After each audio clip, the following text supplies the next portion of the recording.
Nigel. Afternoon. I think I saw there a little bit of a smile sneaking in from the corner of your face there. Somebody's got pen to paper, haven't they? Yes, we're very, very pleased that we've got it sorted eventually. It's taken a little bit of time. When short-term contracts and things like that are always a little bit messy, so he's penned a longer-term deal now, and I think everybody will be delighted, and it'll be brilliant news for Stags fans.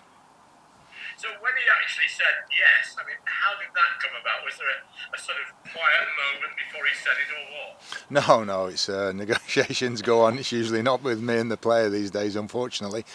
We can do our best to convince him, playing wise and on the pitch, and everything else is sorted off the pitch.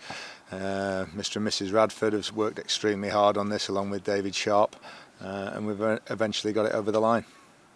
What did he say was the reason he decided in the end to stay with you? Footballing reasons. He thinks we've got a chance, and I think the rest of the squad are feeling the same. He feels as though we've got a good squad, we're in a good position. Obviously, since he's come into the club, we've had a great run, and he's been a part of that.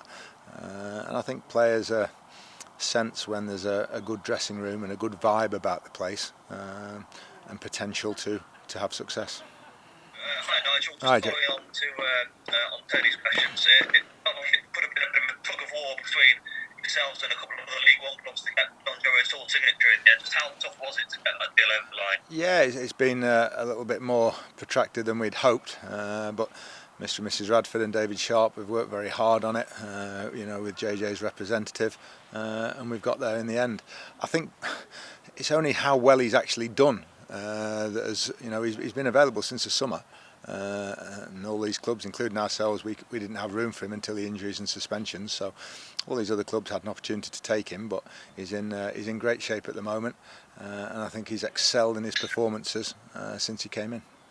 Yeah, I mean, since he has come in, the performances from the entire squad have sort of gone up a level, haven't they? How integral has he been to this current surge up the table? Well, he has been a pivotal part of it, and I think his first one was probably at Sunderland, was it, in the Cup, which was a great confidence boosting victory, and I think other players straight away recognised his abilities, and also recognised that they wanted him around in our team and our squad. Nigel, I've heard of air miles. Could be road miles this week with the amount of miles you're going to be covered by the time you get back from Barrow, isn't it? Yeah, up and down the country, almost one end to the other. I think we've got a large imbalance now in terms of our fixtures. We've got a lot more away games left than we have home games, so we're going to have to do some catching up. It seems quite a while since we played away from home. I don't know when the last time was, but it seems some time with the postponements over Christmas. So we have to fit them in, but it's two particularly long trips and tough ones this week.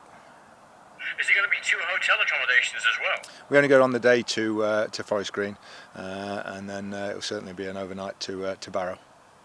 So what will the plan of the day be? Leave relatively mid-morning? Yeah, we go in the morning, we have some lunch and then a rest in the afternoon, and then get closer to the ground, because it is 3 odd hours on a coach, so we sort of can't do that all in one go, but we'll do it on the day there and back, and then it'll be rest time again, ready for the trip up to Barrow on Friday. Now, these two coming together like this is unfortunate. Was it unavoidable? Yeah, it is when you have fixtures cancelled for Cup or whatever, or COVID or whatever reason. You have to fit them in somewhere. There's only so many windows in which to do it. We're already struggling, to get 1 or 2 in later on in the season. So, and the league stipulate quite rightly that you have to get them in as early as you possibly can, just to allow for any further problems. Now, playing against the side that you've said yourself on Saturday, they're the best in the league, 10 points clear. I mean, that speaks for itself, doesn't it? This is a real test, isn't it? It is a test. It's a good measure. I think we use the word measure after the game. It'll be a good measure. We know we're in a great run. It'll be a good measure to see exactly where we are against top of the league, and how close we are to them. So we're looking forward to every game. When you're winning, you're looking forward to every game. And it's ironic because I think we've got, with us playing Barrow on Saturday, I think Rob Edwards has come in and he said he's just continued all the work that Mark Cooper did over 4 or 5 seasons he was there, and those foundations he put in, and he's doing the same at Barrow, who we visit on Saturday.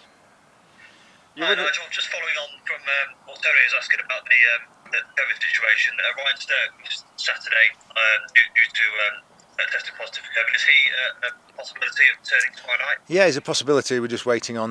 He's got to have two negative tests, so I believe he's had one. So we'll be waiting to see. We won't be flouting any rules or circumventing any rules. So providing he gets another negative, then he'll be in the squad. But he obviously hasn't trained for a week.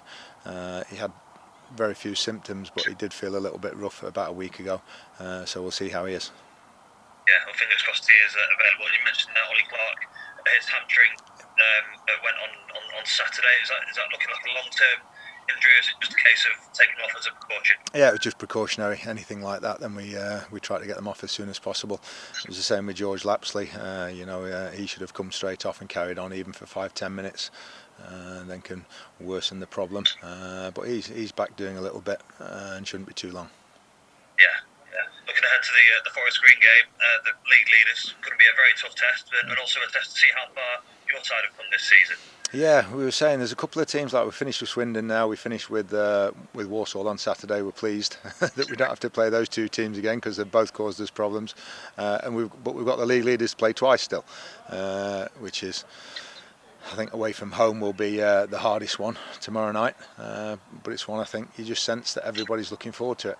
You couldn't go into it in much better form than we are at the moment, confidence-wise. Wish we had a couple of players, available, but in terms of where we were a few weeks ago, even a couple of months ago, we're in a much better place. You mentioned there that you had a chat with a couple of strikers. Were it to work out, would you be bringing both of them in, or is it just picking one from two? No, it's just one we're talking to. We're talking to a couple of players, but one's a striker and one's sort of more of a utility player.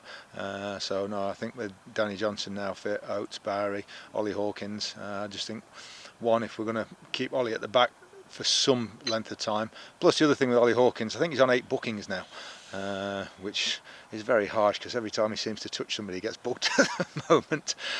So 2 more bookings and he'll miss 2 games, which will be a blow for us. So we just need to get probably one more striker in just to cover us.